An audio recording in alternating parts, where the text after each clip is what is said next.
Number 12, use synthetic division to perform the division, and we're given x cubed minus 1 as our dividend upstairs, divided by x minus 1, our divisor downstairs, and we'll go a little faster here with number 12. If you're looking for a more detailed explanation, video number 11, the previous question, I spent some more time going over exactly what was happening here. So we know that with synthetic division, we always have to use the opposite of whatever the constant is in our divisor. So in this case, we have x minus 1, which means we'll be using the opposite of minus 1, which will be a positive 1 when we perform our synthetic division.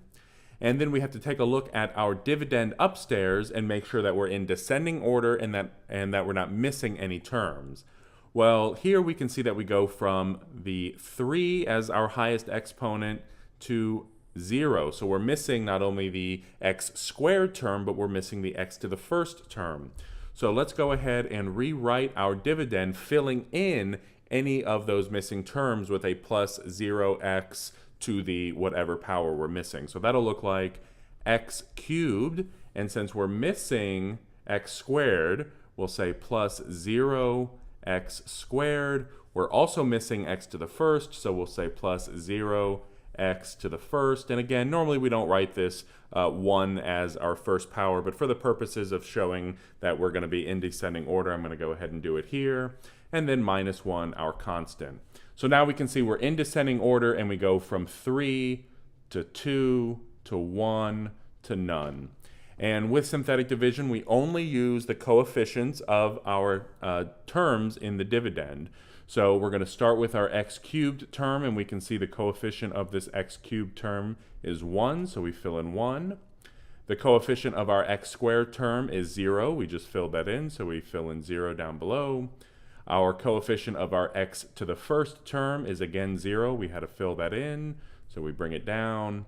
And then our constant, negative 1.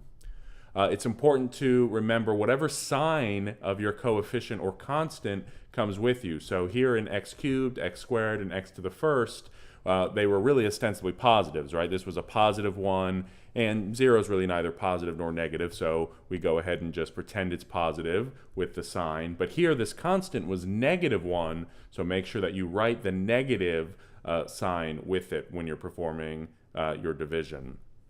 All right, we talked about in number 11 how no matter what this first number is in synthetic division, you always bring that first number down, and so we're going to bring the 1 down. And then we say 1 times 1 gives us 1. We add vertically, so 0 plus 1 is positive 1. We do our multiplication again, so 1 times 1 gives us 1. 0 plus 1 is again positive 1. And lastly, 1 times positive 1 is again 1. And add vertically, negative 1 plus 1 is 0. So our remainder in this case is 0, which is nice. And now we have our answer here to the left, except we're missing our x terms, so we have to fill them in. So we go back to the original dividend, look to see what the highest power was. In this case, it was a 3. And because it was a 3, we always reduce by 1. No matter what the highest degree is in your original dividend, you always reduce the highest exponent by 1. That will give you the exponent that you will start to fill in with. So this will be 1x squared, because 3 minus 1 is 2, so it's squared. And from 2, we go to 1. And from 1, we go to none. All right, so we go from 2 to 1 to none. All right, let's go ahead and write this out to the right here a little cleaned up, if we will, and we're going to go ahead and get rid of all of these 1s as our coefficients of our x squared and x term. So 1x squared will just become x squared plus 1x, well, that will just be plus x, and then our constant plus 1. And there was no remainder, so we don't have to worry about writing any remainder in our final answer. So this is what we're saying the quotient is, our final answer, x squared plus x plus 1. And just like we did with number 11, let's go ahead and check ourselves.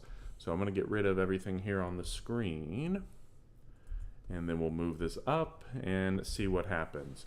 So we're claiming that this is our quotient. This is our answer. So again, what we do is we take our original divisor, in this case x minus 1, and we're going to multiply the original divisor by the quotient. So x squared plus x plus 1. And when we do this multiplication, we should end up with our original dividend. So let's see what happens.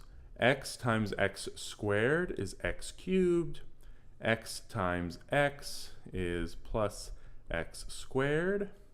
X times positive 1 is plus x. Negative 1 times x squared is minus x squared.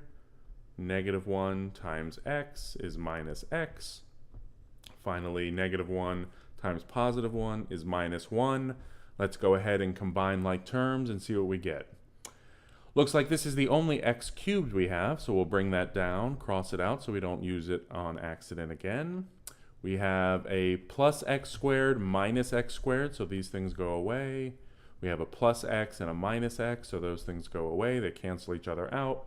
And then we're left with this single constant, minus 1. And so we end up with x cubed minus 1, which is the original dividend that we started with. So we know that we have the correct answer, the correct quotient for number 12, x squared plus x plus 1. If when you perform your multiplication, your original divisor with your quotient, if you don't get the dividend, that means you did something wrong in the synthetic division. You've got to go back and check yourself. And I would, again, highly recommend you check yourself on the test and give yourself the opportunity to catch any mistakes, all right? But there we have it, number 12, x squared plus x plus 1. I will see you at number 13.